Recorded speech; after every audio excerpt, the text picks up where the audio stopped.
I want to talk about this phenomenon that takes place right around the middle of our life. We reach a certain point by our mid-30s or early 40s where we've pretty much experienced most of what life has to offer. We've experienced relationships, we've experienced sexuality, we experienced success and failure, we've experienced pain and suffering and food and social interactions. By the time we're in our late 30s and early 40s, we've experienced most of what reality has to offer, and because of that, we can predict, for the most part, the experience, how everything's going to feel ahead of the actual event. Now, this is a tragedy for human beings because we realize that because we can predict how everything's going to feel and we can't generate any new feelings, we become bored with our life. Now, early on in our life, when we're children, we've all been subjected to some rough conditions. We've all had experiences that have branded us emotionally, and we have allowed those emotions to define a certain aspect of ourselves. But what most people do when they have those experiences emotionally that become the foundation of their personality, we get busy with our life. We go to school, we move away from home, we study certain things, we get in relationships, we travel around a little bit, we meet new people, we get married, we get divorced, we have kids in between, we accumulate things, we buy a house, we sell a house, we buy a car, we buy another house. We could say then we use the environment to distract us from some of those early feelings that we have in our life. And because of this, there's a gap that's created between how we appear to the world and who we really are on the inside.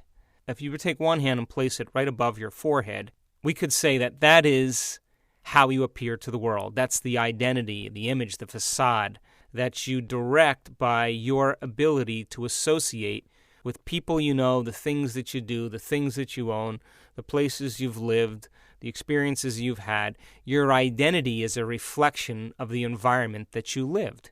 And for the most part, everything that you possess in your life or have experienced is wired in your brain and emotionally conditioned in your body, and we call that the autobiographical self.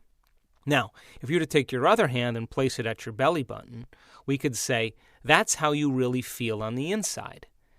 And for most people, they don't want to look at that feeling, so for the first 35 years or 40 years of their life, they can become distracted by their external environment so that they don't have to feel this feeling. And things go really well until we've pretty much learned about everything in the environment, and nothing new in our environment is going to create many new feelings because we know how everything's going to go. Now, this moment is kind of interesting because if we look at it in terms of the quantum, and we can predict the feeling of any experience, what we're really saying is we already know our future based on our past, and if that experience comes up where we can't predict the feeling of it, most people will not take the chance because that unpredictable moment is too uncertain. So they would rather crave the familiar so that they don't have the discomfort of not knowing the unpredictable. So this is where the road turns in on itself, because now all of a sudden nothing's making that other feeling go away that's at the bottom hand, how you really feel on the inside. So this is what we call the midlife crisis. This is the moment where we look down at that feeling, and for certain people, they begin to ask some important questions. This is when the soul wakes up. This is when the personality is at its end. It's at its finite set of programs. It's a signature neurologically in the brain. It's a state of being emotionally. And this is where the soul begins to become restless, and it starts asking important questions like, who am I? What does this all mean? What is God? What is this all for? What is the purpose in life? What is love? And when a person begins to look down at that feeling that they've been running from their whole life, and they start telling the truth on how they really feel, and they start telling people in their life they never loved them, they don't know what love is, they don't want to go to those parties any longer because those people are boring, they start to tell the truth about their life, they start breaking all the emotional contracts with everybody that shares the same experiences in their life and thus shares the same emotions. And as they begin to get to this point and tell the truth about who they are, it becomes very uncomfortable for everybody around them because they begin to hurt their feelings. Now, the moment this happens, most of the time, the people in our life that love us take us to the doctor, and the doctor gives us Prozac, and whoops, we return right back to that same facade, that same identity. That's the ideal that we live for the world. The other hand, at the bottom, is the ideal that we really want to live for ourselves, but we're too busy creating an identity that we can identify with our environment with. Now, other people, they don't want to look at that feeling because there's too much to lose. So what they do is they start accumulating more things in their environment. They buy the sports car, a new thing. They lease a boat, another new thing. They go on vacation to a new place. They join a social club where they meet new people that are important.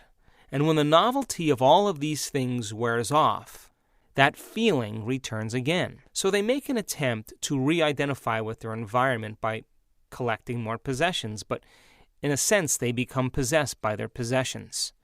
Now, all of this is an innate ability to want to change. This is the innate quality within every human being that they want to make some aspect or some feeling about themselves go away. This is a critical moment in our life, and if people can't use their environment externally to make the feeling go away, this is the point where people start going to the next level. This is where they start using drugs and alcohol addictions. In other words, I'm going to take something, I'm going to do something, I'm going to gamble, I'm going to shop, I'm going to overeat, I'm going to undereat, I'm going to video game, I'm going to use pornography, I'm going to do anything to make the feeling go away. And the moment we notice that that feeling can go away by us doing something outside of us, like taking a drug or gambling or shopping, the emotional change that's created from that event causes the pain to disappear, and we pay attention to whatever it was or whoever it was that caused it. That association, that identification, in and of itself is called a memory. And so we become attached to these things, again, with an innate desire to make that feeling go away. Now, the problem is that the receptor sites on the outside of those cells become desensitized. In other words, when you gamble and you spend $5,000, or you shop and you spend $2,500, the next time you shop, the next time you gamble, the next time you take a drug, the receptor sites don't function the same way. They need a stronger hit or a stronger impulse to turn them on. So now you have to spend $6,000 when you gamble, or $7,000, or $4,000 when you shop, or you have to take more of a drug to turn on the same rush of chemistry. And this is what we call an addiction, because what the person's doing is they've memorized an emotion and they're trying in some way to make that feeling go away. Now, when our life ends and the environment disappears, what goes with the environment is that top hand, how you appear to the world. What remains is how you really feel. And until we begin to look at these feelings that define us and begin to observe them and begin to transmute them into something else, we could have been the richest person, the most successful person, the smartest person, the most popular person, the most beautiful person. If we never close the gap between how we appear and who we are, we haven't evolved in that lifetime, because that emotion keeps us connected to some past experience. When we begin to unmemorize those emotions, and when we begin to close the gap between how we appear and who we are, that emotion that's stored in the body is literally energy compressed in the body as emotion. And when we begin to overcome our pain or our emptiness or our fear, and we take that same energy and transmute it or change it for some elevated emotion, when the body is no longer living by those emotions of survival, those stressful emotions of fear and anxiety and pain and suffering, when there's true liberation from the addiction of those emotions, the side effect is true joy because the body is liberated energetically from the chains of the past. Now that energy that's created by your transformation is literally the energy that you use to create a new destiny with. That is available energy for you now to be a quantum observer of your life. So, the law of attraction then, most people, what they try to do is accumulate more things, and they say, when I have this car, when I have this success, when I have this life, then I'll be happy, then I'll be joyful, then I'll have a new identity. And the quantum model says, not until you look down on that emotion and overcome it and unmemorize it will you ever find wholeness, because as you begin to remove those layers of those emotions that have blocked the flow of spirit or that innate intelligence within you, that quantum observer that lives within every human being, until you begin to unmemorize that emotion, the flow of that intelligence is blocked. However, as you begin to remove the veils or the masks of that identity, that intelligence begins to bleed or leak out of us. It begins to move through us. And when that happens, our nature becomes its nature. Our mind becomes its mind.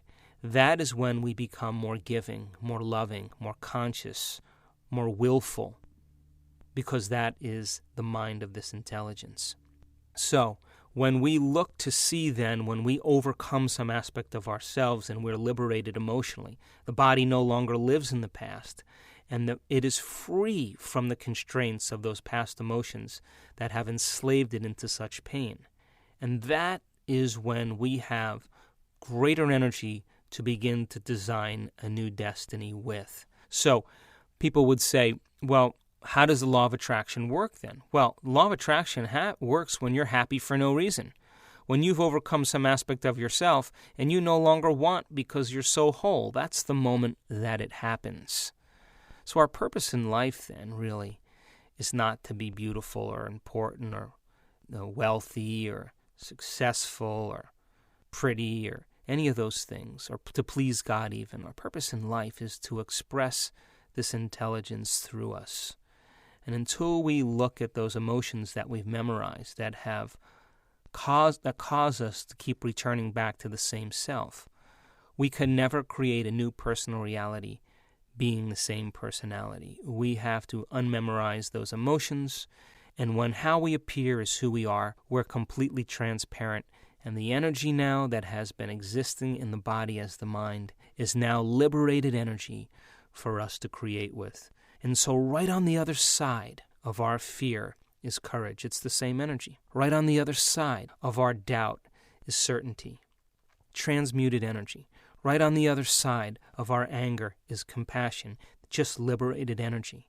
Right on the other side of our insecurity is wholeness, just a greater expression of energy. So when we reach this point in our life, the innate desire then is to realize that there's some aspect that really wants to change. And to look outside of us for change is to live separate from this great intelligence. When we look inside and we begin to unmemorize and recognize those habituations and those emotions that drive us to familiar attitudes, and we begin to prune them away and unmemorize them and release the gene that is beginning to cause our body to become physically changed, that's the moment that the mind and body reorganize itself to a new destiny.